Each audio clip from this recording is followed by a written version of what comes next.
anybody else. That's a very good Let the point. rabbi...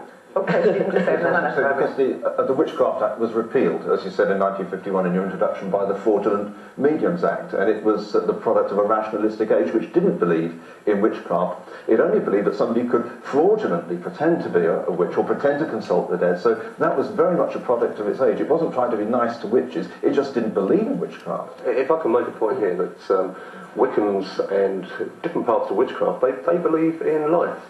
They don't believe in death. There's certainly no...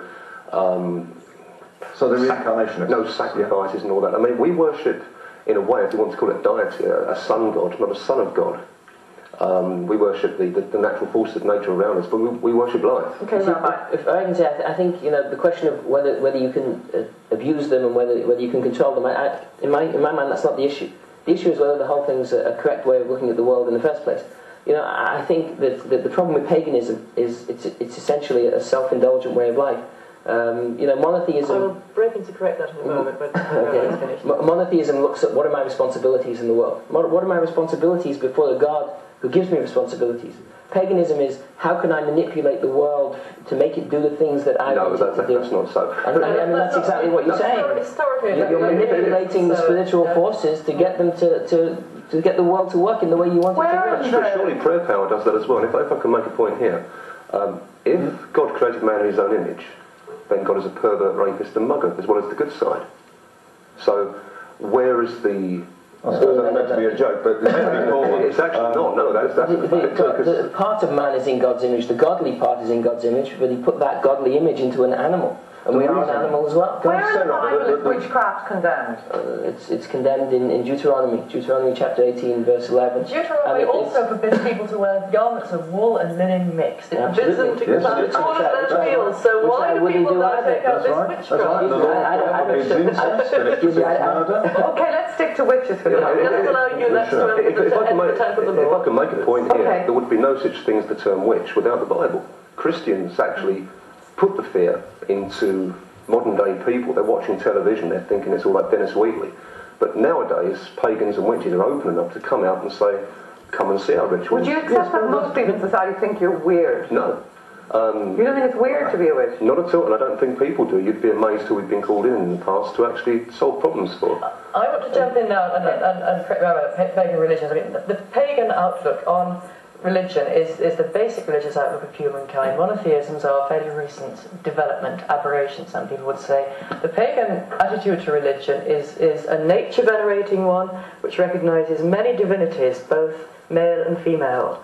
And there are the worship of many divinities and many practices, many cults, so-called. Many witchcraft is that women have such a high place in witchcraft compared to paganism compared to other religions. In paganism generally, there have been women priestesses, and even the Church of England priestesses, they don't call themselves priestesses now, they're women priests, aren't they? And of course there are goddesses in pagan religions. And one of the pagan religions is Wicca, modern witchcraft, which includes the sort of basic spell casting, which people have used all through the ages, with a spiritual component as well. Prudence, I think you still agree that paganism is the manipulation of the spiritual world for it to accomplish my desires.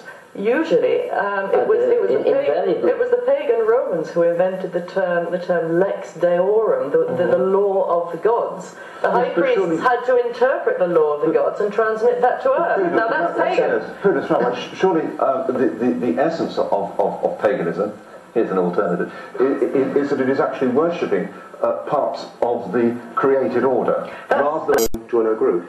Is part of the initiation ceremony still having to have sex with the priest or priestess? In our group, no, but in some of the Wiccan covens it is. There is nudism, bondage and flagellation involved in some of the Wiccan rites, which I must admit were basically invented in 1951 when the Witchcraft Act was repealed. Are you happy being a witch? I'm me. Witch is just a term. I could be called anything. As I say, I prefer the term practitioner of earth magic, but people say, oh, you mean witch? So the title sticks. But yes, it's a way of life. It's a power of the mind, a focal point, not a superstition. Do you think you're a little deranged? No. Okay, Rabbi Shaul Rosenblatt, what do you think? Do you think Kevin's a witch, and if so, is there anything wrong with it? I don't think I'd call him a witch in the strictest sense of the term.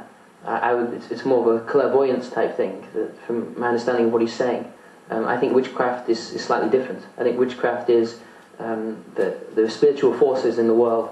The Talmud tells us that every blade of grass has an angel.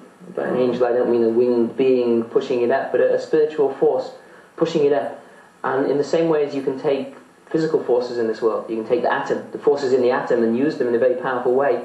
You can take the spiritual forces that are... All right, then to ask us now, is there anything wrong with Kevin thinking he's a witch, being a high priest and having a coven of hundreds of people? Is there anything wrong with that?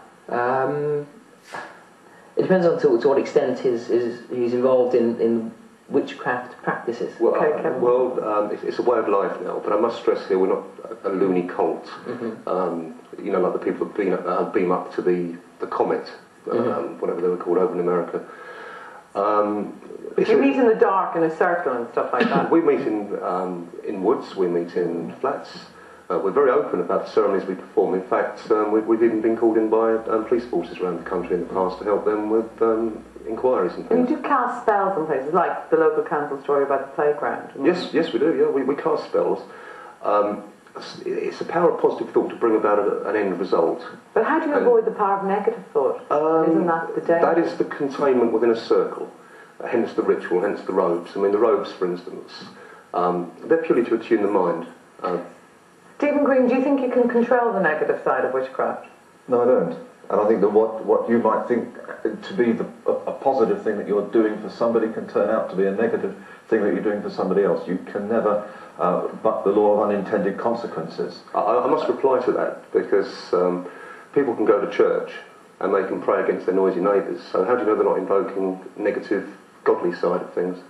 Well, noisy neighbours, like you have admitted yourselves, are shortly to be made illegal by the government's new legislation. So it's a point there, though, that people can pray for whatever they want. They can pray for greed in the Christian term. Yes, but praying to Almighty God is a quite different, because it's up to Him whether how He wants to answer your prayer. And the things that you are doing are deliberately designed to work towards not a political end, a certain end. Do you believe that Kevin gets his powers from the devil? I believe he certainly gets his power from the spiritual hierarchies, yes, which I say are fallen angels, and who are led by the devil. No, we don't believe in the devil, you see. We believe that devil. You believe that everything is all in... It's a neutral energy. Yeah. It's like electricity. You can cook with it or you can kill with it. But we don't pray externally to some false deity, as other religions do. We look internally for our own energies and what we can do, and we have to be the master of our own control and destiny. Whereas people praying to God could be opening themselves to any sorts of evil. I mean, the devil could come to them in the form of God. Just to bring Prudence Jones in here, sorry, Kevin. You're a pagan historian. Is Kevin a typical witch?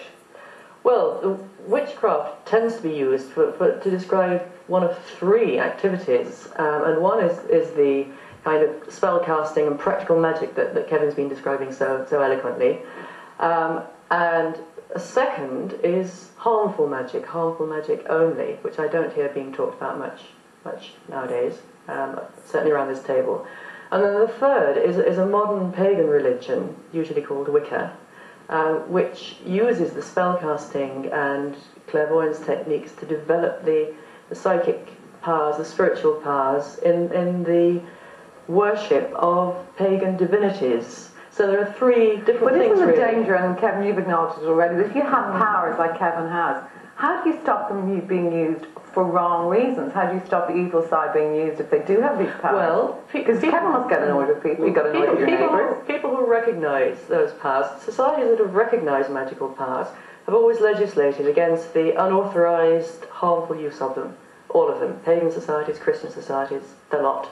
Societies that have recognised that those powers work have legislated against them. And it's like any skill, any power, the martial arts. Anybody who joins the UK Martial Arts Federation has to sign a pledge that they will not use the skills they've developed to harm anybody else. Let the rabbi Okay, so you can just say no, that's right. Because the Witchcraft Act was repealed, as you said in 1951 in your introduction, by the Fraudulent Mediums Act, and it was the product of a rationalistic age which didn't believe in witchcraft. It only believed that somebody could fraudulently pretend to be a witch or pretend to consult the dead. So that was very much a product of its age. It wasn't trying to be nice to witches, it just didn't believe in witchcraft. If I can make a point here that Wiccans and different parts of witchcraft, they believe in life.